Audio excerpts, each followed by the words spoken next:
생활에서나 내 내면에서나 우리가 버려야 할 것들을 잘 버리는 지혜가 필요한 겁니다. 그렇다면 우리는 무엇을 버려야 할까요? 야고보는 교회를 향해서 싸움과 다툼을 일으키는 정욕을 버려야 한다라고 말을 합니다.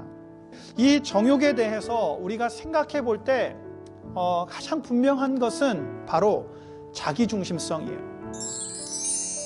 자기중심성을 가지고서 우리가 행동할 때 우리는 그것을 정욕이라고 이야기할 수 있습니다. 하나님의 말씀보다 자신의 생각과 자신의 감정이 우선하는 거예요. 그래서 모든 것들이 자신이 주인이 되고 자신이 기준이 되는 겁니다. 그러면 어떻게 되겠습니까? 이 자기중심성에 사로잡혀서 하나님의 말씀을 듣지 않아요. 근데 하나님의 말씀을 모르는 게 아닙니다. 하나님의 말씀을 알아요. 그러나 하나님의 말씀보다 내 생각이 더 중요한 거예요. 우리가 이런 자기중심성에 사로잡히면 우리는 그 정욕에서 조금씩 나만 무엇인가를 하려고 시도하게 됩니다. 다른 사람에 대한 배려를 구하지 않아요. 하나님께서 어떻게 생각하실까에 대해 관심을 갖지 않습니다. 이 자기중심성이라고 하는 것은 하나님을 묵상하지 않는 거예요. 하나님이 무엇을 기뻐하실지, 하나님의 말씀이 어떠한가에 대해 더 깊이 생각하지 않고 자신만 즐거우면 되는 겁니다. 그래서 이런 마음으로 살아가는 사람들은 기도하지 않습니다. 기도는 내 뜻을 하나님께 전달하는 것이 아니라 하나님의 뜻을 구하는 겁니다.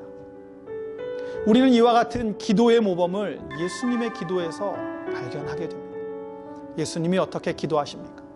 예수님이 십자가를 지시기 전 겟세마네에서 얼마나 간구하며 기도하십니까? 그때의 예수님은 내 뜻대로 마옵시고 아버지의 뜻대로 되기를 원하나이다 라고 기도하셨습니다. 이게 기도라는 거예요. 자기 중심성에서 벗어나기 위해 우리가 정욕을 버리게 되면 우리도 예수님처럼 기도할 수 있습니다.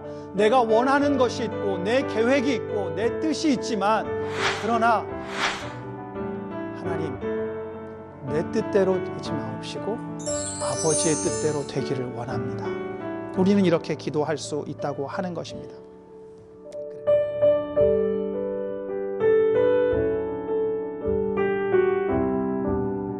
우리는 우리 안에 있는 정욕을 버려야 하고 우리는 하나님을 가까이 하며 하나님을 붙잡아야 합니다. 2020년을 살아가는 한 해 동안 우리가 하나님을 붙잡고 믿음으로 살아갈 때 우리의 삶을 통해 하나님의 나라가 이 땅 가운데 시작되었고 그 나라가 어떻게 이루어져 가는가를 우리는 우리의 삶으로 보여줄 수 있을 것입니다. 이 땅의 교회와 성도들이 자기중심성을 벗어나서 하나님을 가까이 할 때 하나님은 그 거룩한 영광으로 교회와 성도들의 삶에 충만하게 채워가실 것입니다.